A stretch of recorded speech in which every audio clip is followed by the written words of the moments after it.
Assalamualaikum warahmatullahi wabarakatuh. Ya, Mbak dan Mas, perkenalkan saya Putri. Hari ini kita diskusi terkait dengan konsep dan proses manajemen keperawatan anestesi. Mengapa sih kalian calon perawat anestesi harus belajar ilmu manajemen? Kira-kira kenapa? Ya, jadi ilmu manajemen ini bukan hanya sekedar ilmu hafalan, tetapi merupakan ilmu terapan, ilmu aplikasi yang digunakan dalam kehidupan sehari-hari kalian sebagai seorang pribadi manusia, dan juga digunakan pada saat akan besok bekerja di rumah sakit seperti itu. Contohnya seperti apa? Contohnya ketika di rumah sakit bisa saja besok kalian akan menjadi kepala ruangan kamar bedah, otomatis harus mengaplikasikan ilmu manajemen. Ketika kalian akan bekerja sama dengan orang lain, itu juga harus tahu ilmu manajemen. Ketika dalam kehidupan sehari-hari, orang yang sukses ini adalah orang yang bisa memanage waktunya, mengatur hidupnya, bagaimana dia merencanakan hidupnya, melaksanakan perencanaan, melakukan pengontrolan terhadap apa yang sudah dia lakukan. Seperti itu. Mudah nggih? Terus selanjutnya nih, manajemen dan kepemimpinan itu merupakan satu kesatuan, tetapi jadi lebih luas cakupan manajemen. Jadi di dalam manajemen ada tentang kepemimpinan. Kok bisa?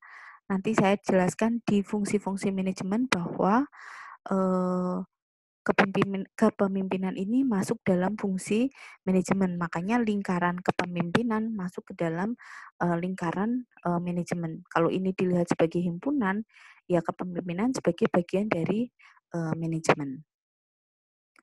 Terus ini ada definisi bahwa manajemen adalah suatu proses melakukan kegiatan pencapaian tujuan organisasi melalui kerjasama dengan orang lain. Jadi yang namanya manajemen itu mengatur agar bawahan itu bekerja sama untuk mencapai tujuan organisasi. Nah ini, apa sih manajemen keperawatan anestesi? Is the body of knowledge related to performing the function of planning, organizing, staffing, leading atau directing, dan controlling the activity of nursing enterprise and department subunit. Jadi yang namanya manajemen ini ada fungsi perencanaan, fungsi organizing. Organizing itu berarti pembagian job desk. Fungsi staffing berarti fungsi kepegawaian. Leading, kepemimpinan, atau directing. Directing ini adalah pengarahan, dan fungsi controlling. Dan di sini ada juga definisi bahwa manajemen keperawatan adalah suatu proses bekerja melalui anggota staf untuk memberikan asuhan keperawatan anestesi secara profesional. Jadi intinya bagaimana mencapai tujuan organisasi dengan bekerja sama antar bawahan.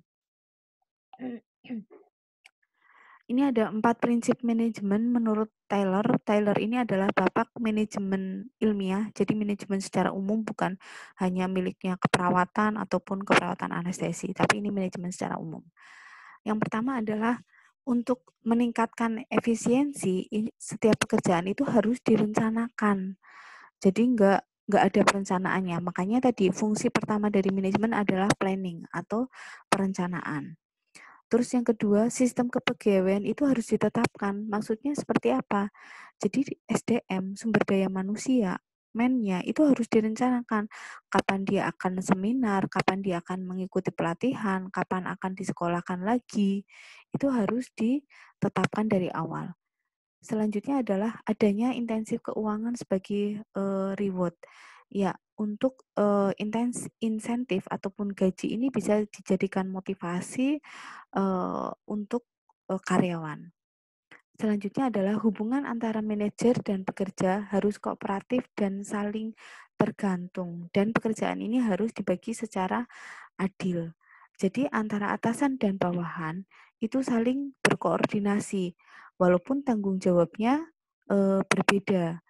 Dan ini pekerjaan harus dibagi secara adil, tapi tetap harus memperhatikan kemampuan dari bawahan ya, the right man in the right place. Jadi jangan karena suka dan nggak suka, oh dia temanku sehingga dia dikasih pekerjaan sedikit, enggak, tidak seperti itu. Terus selanjutnya adalah terkait dengan tujuan dari manajemen, ini pasti ngomonginnya adalah efisiensi dan efektivitas. Jadi kalau ilmu manajemen itu intinya bagaimana cara membuat gampangannya ya dianalogikan bagaimana cara membuat kuda suatu binatang hewan kuda itu bagaimana dia berlari. Oh ada yang caranya, oh saya punya cara gimana caranya agar kuda lari, oh saya pecut dari belakang misalnya. Oh, ada juga yang memakai cara si kuda itu dikasih makanan di depan, sehingga otomatis si kuda tadi akan berjalan menuju makanan. Nah, ilmu manajemen itu belajar tentang itu. Mau memecut dari belakang atau mau memberi makan dari depan agar si kuda itu tadi jalan atau berlari. Ini adalah perbedaan dari efisiensi dan efektivitas yang tadi saya bilang bahwa ini adalah tujuan dari manajemen, pasti pengennya ada agar efisien dan efektif. Efisien di sini definisinya adalah research usage, artinya penggunaan yang minimal. Sementara efektif adalah goal attainment, jadi lebih ke apakah tujuan tercapai atau tidak. Kita lihat langsung di perbedaannya. Jadi yang namanya efisiensi bukan nama bis ya. Jadi di sini efisien adalah doing things right. Doing things right, melakukan sesuatu yang betul. Melakukan sesuatu dengan betul. Jadi kemampuan untuk menyelesaikan sesuatu pekerjaan dengan benar. Di sini nanti kebermanfaatannya untuk efisien waktu, uang ataupun yang lainnya. Sementara di sini efektif adalah doing the right thing. Jadi melakukan sesuatu yang benar. Kemampuan untuk memilih tujuan yang tepat, peralatan yang tepat untuk pencapaian tujuan yang telah ditetapkan. Jadi dianalogikan seperti ini. Kalau efisiensi, kalau ibu-ibu bilang, perempuan bilang, ini adalah hemat. Efisiensi itu hemat. Tapi kalau laki-laki bilang ke kita, ih ibu-ibu tuh pelit. Enggak ya, sebenarnya ibu-ibu itu enggak pelit, tetapi dia hemat. Tolong diingat. Sementara kalau efektif itu bisa mencapai tujuan. Contohnya bagaimana? Contohnya adalah misalnya seorang perawat yang dia perawat anestesi, dia melakukan disinfeksi adalah bahan untuk melakukan disinfeksi. Itu adalah efisien. Jadi hemat. Berarti dengan yang sedikit pasien tidak mengalami efisien, ya otomatis tisu yang dibalik sehingga tisu yang kering bisa digunakan yang kering. Tapi kalau laki-laki dia nggak ngomongin efisien, tujuannya tercapai. Jadi habis lap tisunya langsung dibalik terus langsung lagi efisien dan efektif. Selanjutnya adalah tujuan manajemen keperawatan anestesi. Yang pertama adalah mengerahkan efisien dan efektif. Nah, pada dasarnya tujuan dari manajemen keperawatan anestesi adalah apa? Tujuannya apa? Ya jelas, pemberian pelayanan keperawatan anestesi yang bermutu, pasiennya puas, habis itu SDM-nya berkembang. Oke, selanjutnya elemen manajemen. Ini ada input, proses, output, kontrol, dan umpan balik. Yang pertama input. Input itu masukan. Apa saja? Kalau manajemen ya pasti ngomonginnya masukannya yang sudah ada. 5M. Man itu adalah sumber daya manusia, money itu adalah dana, method itu adalah metode, selanjutnya material itu adalah bahan. Jadi input itu apa yang sudah ada di dalam rumah sakit, apa yang sudah ada di dalam kamar operasi. Iya kan, ada perawat anestesi, ada bahan-bahan, ada peralatan. Selanjutnya adalah proses. Proses di sini ngomongnya POAJ. Kalau manajemen itu POAJ, planning, organizing, actuating, dan controlling. Selanjutnya adalah output. Output itu keluaran. Keluarannya apa? Berarti keluarannya dari proses itu adalah apa misalnya? Kepuasan pasien setelah keluar dari kamar OK, oh aku puas tadi perawat anestesinya sebelum aku dibuis sudah dijelaskan dulu macam-macam dan sebagainya. Outputnya adalah salah satu contohnya adalah kepuasan pasien, pelayanan perawatan anestesi yang bermutu. Kontrolnya, kontrol Eee, maksudnya kontrol di sini maksudnya apa? Ya biar input dilakukan proses dan keluar output itu harus ada kontrol. Kontrolnya bisa dengan adanya evaluasi penampilan kinerja. Dari perawat anestesi, kepala kamar bedahnya memberikan penilaian kinerja. Oh, kamu tadi kurang ini loh. Itu adalah kontrol. Contoh kontrol yang lain lagi adalah dengan adanya akreditasi. Selanjutnya umpan balik. Umpan balik itu berarti pemberian feedback berupa laporan hasil audit. Ini penjelasan yang tadi, input ada 5M, proses manajemen itu ada POAC, planning, organizing, actuating, controlling. Actuating itu disamakan dengan leading ya, karena menggerakkan itu dengan gaya kepemimpinan. Maaf sebentar. Terus output itu adalah hasil keluaran, ya tadi bisa berupa kepuasan pasien. Selanjutnya adalah manajemen hubungan antar manusia. Maksudnya seperti apa sih kok kita belajar teori X, teori Y, teori Z? Jadi kalau di ilmu manajemen, produktivitas itu akan meningkat ketika karyawannya puas. Jadi gimana caranya membuat pasien puas? Ya perawatnya harus puas dulu. Bayangkan pengen pasiennya puas tapi perawatnya jepatut, perawat anestesinya jepatut. Ya otomatis akhirnya pasien jadi tidak puas. Makanya kita belajar tentang teori manusia. Ini dari Douglas ada teori X, teori Y, teori Z. Jadi ketika besok kalian akan menjadi kepala kamar bedah, harus tahu karakter dari bawahannya. Apakah dia termasuk yang teori X, Y, atau Z? Kita pelajari bersama. Teori X ini adalah dia tipe-tipe yang menghindari ketika ada tugas, kalau ada kesempatan dia menghindar. Ada nggak yang seperti itu? Terus selanjutnya adalah dia tidak harus diarahkan di sini ruang. Kepala ruang kamar bedah ada yang maaf malas nanti kalian akan sesuai aturan akan di situ.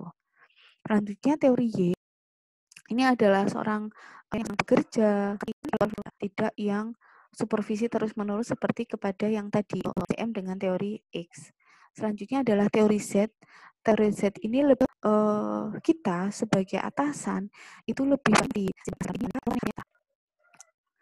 Selanjutnya ini adalah ruang lingkup manajemen secara umum sebelum belajar yang teratasi walaupun pemecahan masalah yang masih berubah. Selanjutnya setelah identifikasi masalah di list alternatif masalah dengan pemikiran kritis. Selanjutnya adalah manajemen by objektif. Objektif artinya apa? Tujuan. Ketemu tujuan jadi jadi planning bawahannya mau ngapain biar pasiennya buat manajemen objektif. Artinya secara ruang melakukan perencanaan, pengorganisasian sebagai suatu proses tadi planning itu belajar mengelola untuk menghadapi SDM yang gimana. Nah, ini termasuk dalam ruang lingkup manajemen. Selanjutnya adalah lingkup manajemen keperawatan anestesi. Ini adalah manajemen pelayanan keperawatan. Yang kedua adalah manajemen asuhan keperawatan. Low dari definisi ke bawah adalah keperawatan. Apa sih kalau asuhan pengkajian? Selanjutnya adalah kerangka konsep perawatan anestesi. Yang tertarik dan terikat pada kerjaannya dan akan memberikan upaya individu yang berbeda. Ini tadi sudah teori tujuan. Jadi kalau sudah direncanakan, yang dilakukan adalah dan controlling. Oh, sesuai dengan perencanaan atau belum, itu harus sering dilakukan. Selanjutnya adalah individu memiliki hak dan tanggung jawab untuk membagi dan mendelegasikan kewenangannya. Ini tentang delegasi akan dipelajari dan keterampilan sangat diperlukan untuk pengambilan keputusan. Jelas ya, karena di pengambilan keputusan itu harus sudah ada beberapa alternatif penyelesaian masalah. Lah untuk alternatif otomatis butuh pengetahuan dan pengalaman yang banyak. Selanjutnya adalah filosofi manajemen keperawatan anestesi. Yang namanya filosofi adalah keyakinan yang dimiliki oleh individu. Kalian punya keyakinan apa? Yang keyakinan dalam hidup. Oh, misalnya, saya Bu, keyakinan saya misalnya orang yang berbuat baik pasti akan dibalas kebaikan juga oleh Allah dan pasti akan dibentukkan dengan kebaikan oleh orang lain. Misalnya dia yang punya keyakinan seperti itu. Dan filosofi ini yang akan menuntun perilaku kita tadi. Karena dia punya filosofi bahwa ketika dia berbuat baik atau ketika dia memudahkan urusan orang lain, maka urusan dia akan dimudahkan, ya otomatis di perilakunya dia berusaha, contohnya seperti itu. Ya, walaupun gak ada yang nanya, Budi tetap akan cerita. Jadi kalau akan dicatat oleh ya, di baik saya dan kalau menurut Umi Atun dosen keperawatan ya, beliau bilang bahwa itu udah berniat mencatat, berniat ada ya, tapi kalau perbuatan buruk kita. Nah, sehingga ketika saya punya keyakinan seperti itu, ya otomatis saya ketika saya akan berbuat jahat, berbuat yang tidak baik, saya ingat, oh ini ada malaikat. Otomatis saya tidak jadi berbuat yang tidak baik. Seperti itu ya. Selanjutnya, filosofi manajemen keperawatan anestesi berarti keyakinan yang dimiliki oleh perawat anestesi untuk memberikan asuhan keperawatan anestesi yang berkualitas melalui pembagian kerja, koordinasi, dan evaluasi. Ada gambarannya. Jadi yang namanya filosofi manajemen keperawatan anestesi, ya keyakinan dari kalian sebagai perawat anestesi untuk memberikan asuhan perawatan anestesi yang berkualitas. Contohnya apa sih filosofi manajemen keperawatan anestesi? Oh, bahwa mengerjakan hari ini harus lebih baik dibanding hari kemarin. Selanjutnya, peningkatan mutu kinerja perawat anestesi, pendidikan berkelanjutan. Ini misalnya kalian besok sudah lulus S1, harapannya lanjut pelatihan lagi, sekolah lagi. Terus selanjutnya adalah proses pemberian keperawatan ini individu ya, tidak boleh disamakan antar pasien. Selanjutnya adalah menghargai pasien, dan kalian perawat anestesi adalah pembela bagi pasien, advokat bagi pasien. Selanjutnya kalian perawat anestesi berkewajiban untuk memberikan pendidikan kesehatan ke pasien. Manajer keperawatan merupakan fungsi utama manajemen di bidang anestesi. Selanjutnya adalah prinsip-prinsip manajemen. Yang pertama adalah manajemen keperawatan sebaiknya berlandaskan perencanaan. Iya ya, fungsi pertama aja perencanaan. Selanjutnya pengarahan merupakan elemen kan salah satu fungsi penggunaan ini penting untuk dilaksanakan jelas, entah itu dengan senar. Adalah manajemen perawatan menggunakan komunikasi yang efektif. Ini prinsip-prinsip yang lain adalah ada pembagian kerja, cuma tetap memperhatikan kemampuan dari bawahan tadi, the right man in the right place gitu ya, bukan faktor like and dislike. Selanjutnya adalah ada wewenang dan tanggung jawab, bawahan itu melakukan kewajibannya. Disiplin apa? Disiplin kesatuan pengarahan berarti satu pintu, arahannya dari atasan ke bawahan. Semangat kesatuan itu berarti terus selanjutnya adalah pemusatan itu tadi dari bawah ke atas. Stabilitas, tertib ini kaitannya dengan disiplin, adil dan jujur ini adalah moral masing-masing perawat anestesi ya harus adil dan jujur. Prakarsa itu artinya masing-masing perawat anestesi itu harus ada inisiatif. Orang data kudu de perintah, tapi sudah punya inisiatif. Selanjutnya adalah hierarki itu tadi karena ada kesatuan pengarahan dari atas ke bawahan, ya otomatis tanggung jawab kita, kewajiban kita ya dari bawahan menuju atasan. Selanjutnya ini yang akan kita bahas POAJ, planning, organizing, actuating, dan controlling. Planning. Berarti yang ditetapkan tujuannya dulu. Kita mau apa sih? Oh, saya pengen jadi rumah sakit yang terkemuka misalnya. Itu berarti saya tetapkan dulu sasarannya. Saya pengen jadi rumah sakit yang terkemuka. Terus saya tetapkan juga bagaimana cara mencapainya. Oh, perawat anestesine kudu pinter, perawat anestesine kudu terampil. Itu. Selanjutnya adalah organizing. Organizing ini adalah membagi job deskripsi sesuai dengan kewenangannya. Kayak gitu. Jadi organizing itu membagi job deskripsi.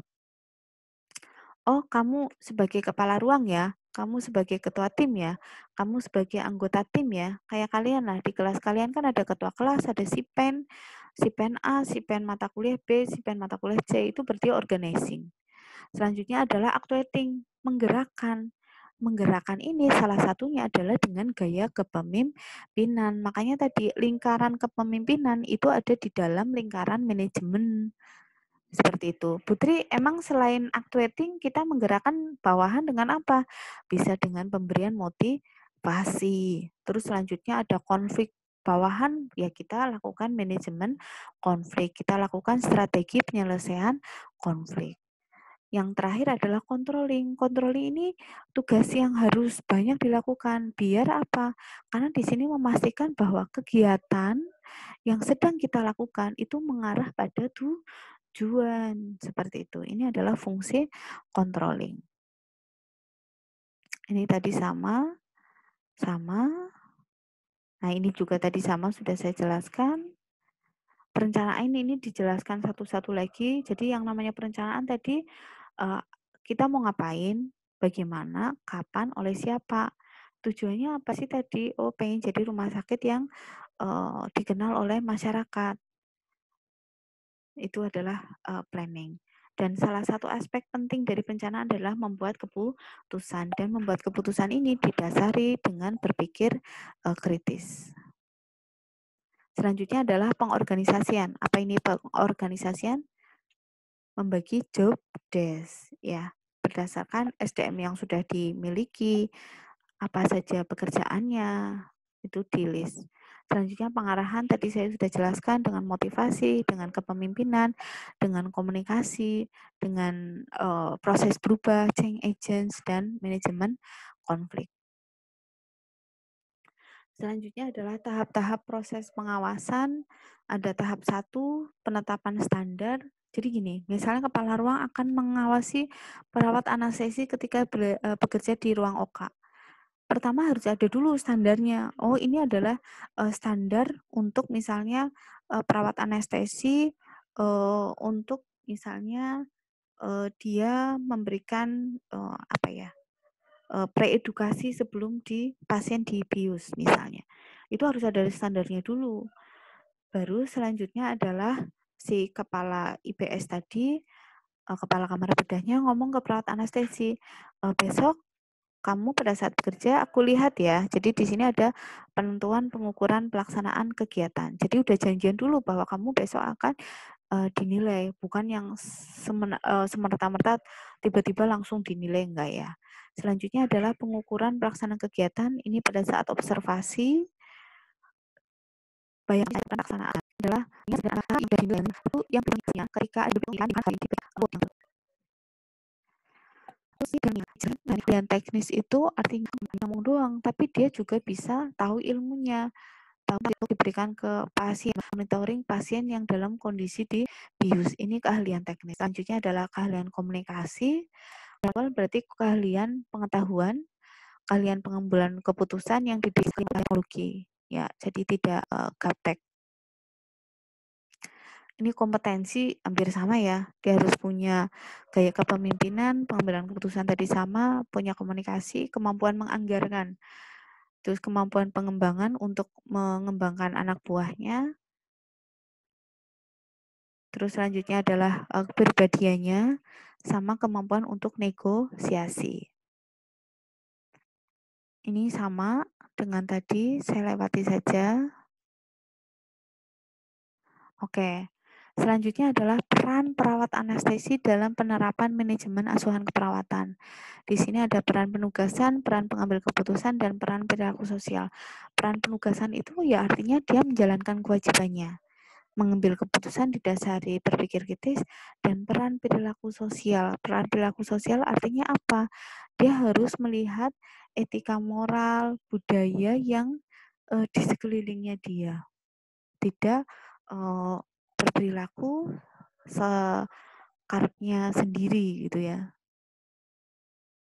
Oke, ini adalah tingkatan manajemen, ada top manager, misalnya adalah direktur, middle manager, ini misalnya adalah kepala seksi, selanjutnya manajer ini adalah misalnya kepala ruang kamar bedah. Lihat ada segitiga terbalik di sebelahnya adalah jumlah keputusan pokok yang diambil. Jadi antara direktur dengan kepala ruang kamar bedah, jumlah keputusan yang diambil lebih banyak direktur, jelas. Terus selanjutnya adalah ke perencanaan. Artinya lebih banyak apa sih yang dilakukan. Jadi kalau direktur, middle yang di tengah berarti contohnya adalah kasih. Bagaimana dia melakukan pengendalian, fungsi pengendalian. Yang terakhir, law, kepala ruang kamar bedah, karena dia yang berada di lapangan. Terus terkait dengan fungsi manajemen tadi iya, fungsi planning lebih banyak di strategis. Terus fungsi organizing membagi kerja agar bawah lini dari direktur dan kepala dia menggerakkan bawahannya lebih dengan organizing dengan bawahannya. Berarti fungsi ruang sekian dari saya. Kalau ada yang tidak mudeng, tidak dipahami, silakan tanya di forum. Terima kasih, semoga bermanfaat. Wassalamualaikum warahmatullahi wabarakatuh.